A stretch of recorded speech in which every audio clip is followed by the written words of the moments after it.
10 anos atrás, mais especificamente no dia 9 de março de 2012, era lançado nos cinemas John Carter Entre Dois Mundos. Filme esse que viria a se tornar o maior fracasso da história da Disney e um dos maiores fracassos da história do cinema, que virou motivo de estudo para muitos estúdios como não fazer um filme. O desenvolvimento de John Carter foi muito conturbado, ficou vários anos em produção, uma grande bagunça, que a cada passo que a equipe dava para frente, eles voltavam 5 para trás. E para somar todos os problemas de desenvolvimento, John Carter teve um marketing completamente desastroso.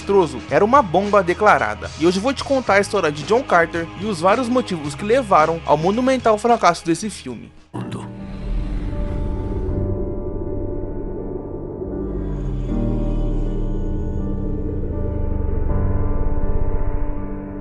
Pensa num filme que teve um desenvolvimento conturbado e muito problemático, que durou anos a fio. Então, John Carter foi tudo isso mais elevado ao cubo. E pra gente entender como isso aconteceu, precisamos voltar bem no início. Em 1912 era lançado o livro A Princess of Mars, ou Uma Princesa de Marte, escrito por Edgar Rice, que contava a história de John Carter, um veterano da Guerra Civil Americana que se muda para o Arizona após o fim da guerra, onde ele acaba tendo alguns confrontos com os Apaches. Após um desses confrontos, John tenta fugir e acaba se escondendo em uma caverna sagrada, e do nada, John é misteriosamente transportado para o planeta Marte, que é chamado de Barsoom por seus habitantes. Uma Princesa de Marte foi um enorme sucesso e um livro extremamente impactante, considerado uma das obras mais clássicas e importantes do século XX, que influenciou obras de diversos artistas, escritores e diretores, como Arthur C. Clarke, Ray Bradbury, James Cameron e George Lucas. O sucesso de Uma Princesa de Marte deu a possibilidade do Edgar Rice escrever várias sequências do que ele chamou de Universo Barsoom. Nas décadas seguintes ao lançamento de Uma Princesa de Marte, a indústria cinematográfica começou a criar interesse em adaptar o livro de Edgar Rice. Os planos iniciais eram adaptar o livro em filme animado. Em 1936, a MGM produziu um filme animado teste de A Princesa de Marte, com o envolvimento de Bob Clampett, um dos diretores de Looney Tunes. Esse filme teste foi mostrado para vários executivos e exibidores ao redor dos Estados Unidos. A recepção foi extremamente negativa, com diversas críticas à confusa narrativa, universo mal construído e personagens chatos, o que fez com que os planos dessa animação fossem cancelados. Uma curiosidade é que essa animação estava com data de lançamento marcada para o final de 1936, e se ela fosse lançada teria precedido a Branca de Neve em ser o primeiro filme animado norte-americano.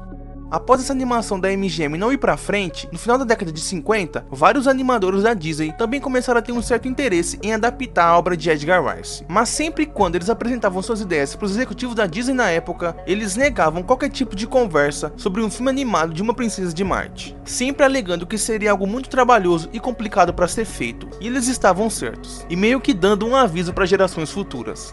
Mais de 30 anos se passaram no silêncio, até que no final da década de 80, a conversa de adaptar A Princesa de Marte para os cinemas voltou, quando um produtor executivo da Disney, que era muito fã do livro, comprou os direitos de adaptação da franquia. Só que agora, as conversas eram em adaptar em live action e não mais em animação. E o motivo disso é simples: nos anos 70 e 80, estávamos num grande surgimento de grandes sagas blockbusters de verão, como Star Wars, De Volta para o Futuro, Caça-Fantasmas e Conan o Bárbaro. E muitas pessoas dentro da Disney sentiam que a empresa precisava de um filme live action para bater de frente com esses grandes sucessos. E muitos viram Uma Princesa de Marte como essa oportunidade. Eles até tentaram iniciar um projeto, mas nada dava certo, parecia até uma maldição. Era roteirista que desistia do projeto, outros que as ideias divergiam com os produtores e por aí vai. E os anos foram passando e o projeto não saía do papel. E geralmente na indústria, quando você compra o direito de alguma obra e não usa ela, os direitos voltam para os donos originais. E foi exatamente isso que aconteceu com Uma Princesa de Marte.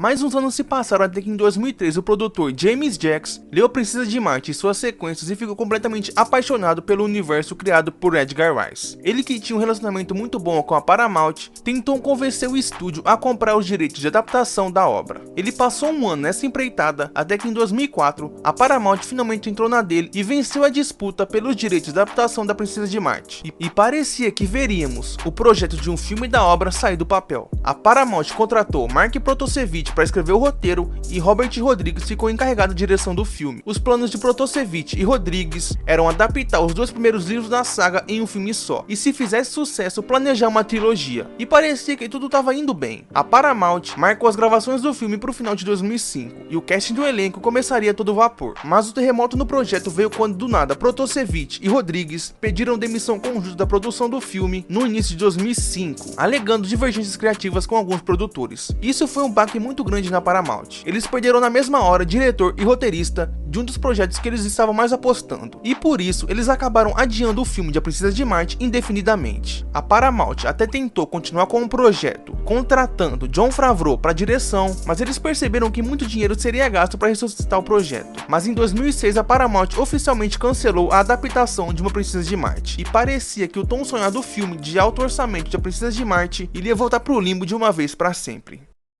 Hello, darkness, my old friend. Mas veio uma última luz no fim do túnel. 2 anos depois, em 2008, o renomado diretor de animações Andrew Stanton, que dirigiu Procurando Nemo e Wall-E, convocou uma reunião interna na Disney para conversar sobre uma nova tentativa de adaptar A Princesa de Marte, livro que ele leu muito durante a infância e que ele gostaria muito de ver o universo de Barsoom nos cinemas. De início, a Disney não comprou muito a ideia do Andrew, mas como ele era um cara com muito prestígio internamente e a maneira como ele falava com paixão da obra, convenceram a Disney, e foi exatamente aí que a produção do filme, que foi lançado em 2012, começou. E se você achou que a saga de tentativas de adaptar a Princesa de Marte foi problemática, a produção de John Carter foi muito pior. O Andrew Stanton ficou encarregado do roteiro e da direção do projeto, e a Disney queria que a produção desse filme acontecesse bem rápido. Eles marcaram o início das filmagens para junho de 2009, mas o Andrew não conseguia entregar o roteiro a tempo. Ele reescreveu o roteiro 4 vezes. Sempre que ele relia, ele encontrava alguma coisa que ele sentia que não estava bom. E isso acabou atrasando o início das filmagens, que só foram começar no início de 2010. Para os papéis principais do filme, a Disney queria atores famosos, mas o Andrew queria atores não tão conhecidos mundialmente para dar mais oportunidades. Então, como ele tinha total prestígio, a Disney seguiu o seu gosto. Taylor Kitsch foi contratado para o papel de John Carter e Lynn Collins foi contratado para o papel de Dejah Thoris. As filmagens começaram e no final de 2010, o filme já tinha sido gravado inteiro, mas os problemas foram as inúmeras refilmagens que John Carter teve, o que fez com que a data de lançamento do filme fosse adiada 3 vezes. Os motivos das refilmagens é que o Andrew Stanton sempre achava um erro e ele queria consertar. E no início de 2011, antes mesmo de começar o marketing do filme, a Disney já tinha gastado mais de 180 milhões de dólares com John Carter, um valor absurdamente alto. E a produção de John Carter foi seguindo aos trancos e barrancos.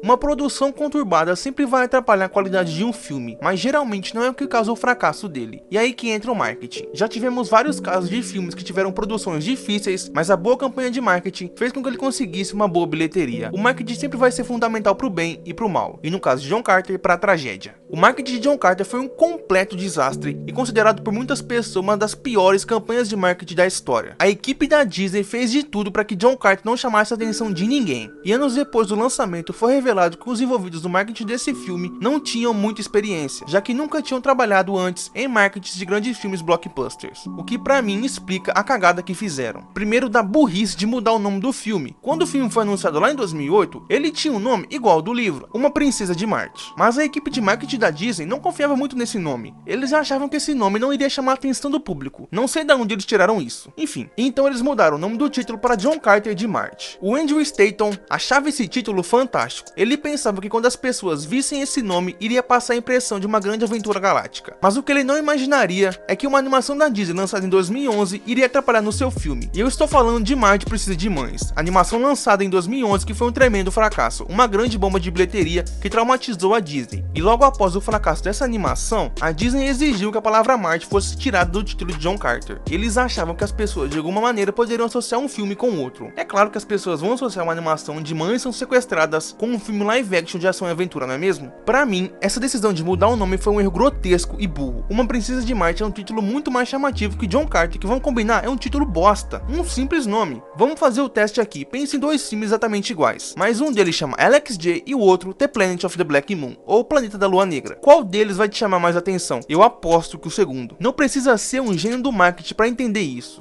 E sem dúvidas, o grande problema do marketing de John Carter e o que matou qualquer tipo de chance desse filme fazer sucesso foram os horríveis trailers. O trailer é a principal parte da divulgação, é onde você vai alimentar a expectativa do público. E os trailers de John Carter foram uma total bagunça. O primeiro teaser foi lançado em agosto de 2011 e não teve nenhum tipo de impacto. Ele foi muito criticado e mal recepcionado pelo público, que alegava que a Disney não estava mostrando o que de fato fazia a obra ser boa, e sim focando nos cenários. O que meio que deixou a equipe de marketing da Disney maluca. E a todo novo trailer lançado eles mudavam o tom, um focando no drama, outro na ação, outro na aventura, e eles esqueceram de explicar o que era John Carter de fato, qual a temática do filme, o que ele queria contar. As pessoas que não conheciam o livro do Edgar Rice ficaram completamente perdidas e confusas, não sabendo o que esperar. O que fez com que os fãs dos livros fizessem um trailer próprio, que ficou muito melhor que os da Disney, mas infelizmente era tarde demais para John Carter. Semanas antes do lançamento desse filme, o sentimento envolto era de pessimismo. Ninguém acreditava que ele iria fazer o mínimo sucesso. Ele já era uma bomba declarada, mas as pessoas não sabiam o tamanho da bomba. Mas a Disney não desistiu. As semanas próximas ao lançamento foram onde eles mais marketaram o filme, com muitos comerciais e posters ao redor do mundo. O que não adiantou e só fez eles gastarem mais dinheiro. E John Carter foi lançado nos cinemas no dia 9 de março de 2012. John Carter foi recepcionado com críticas negativas tanto do público quanto da crítica, e o filme foi um gigantesco fracasso de bilheteria. John Carter teve um orçamento total no valor de 306 milhões de dólares, e para o filme se pagar no mínimo, precisava dobrar esse valor em bilheteria. Mas John Carter conseguiu arrecadar, nas bilheterias mundiais, menos que seu orçamento, apenas 284 milhões de dólares. E com isso, você já pode imaginar o rombo financeiro que a Disney sofreu. John Carter deu mais de 300 milhões de dólares de prejuízo para a Disney, que só não fechou um ano no vermelho por conta de outro sucesso de bilheteria como Vingadores. E esse fracasso colossal de John Carter causou sérias consequências em todos os envolvidos no projeto.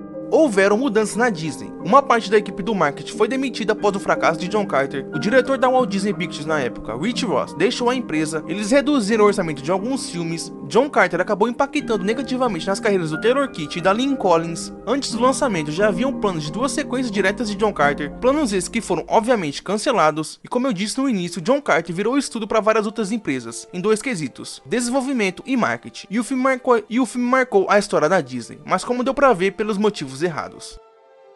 Eu assisti John Carter pela primeira vez semana passada para fazer esse vídeo e achei ele bem razoável. Ele não é um total desastre, tem pontos positivos como o visual e estética de Marte que são bem feitos e muito bonitos. Os cenários, a ambientação e os monstros, tudo é bem interessante nessa parte. A trilha sonora do Michael Giacchino é incrível, esse cara é um monstro. Eu sempre falo aqui, um dos meus compositores favoritos. As cenas de ação são bem feitas, a cena que o John luta com 2 monstros eu acho excelente, mas o filme tem 3 grandes problemas. A história que é bem arrastada é uma grande salada de um monte de outros filmes e que tá mais preocupada em ficar dando dica de uma futura sequência que não aconteceu. Personagens chatos, principalmente o John Carter, que é um clichêzaço. Aliás, o único bom personagem desse filme é o Tar Starkas, o Willem Dafoe. E por último, a pouca exploração do universo de Barsoom. Enfim, é uma pena que um livro tão importante igual Princesa de Marte tenha tido uma adaptação fraca e que pior, foi um fracasso colossal que virou motivo de estudo.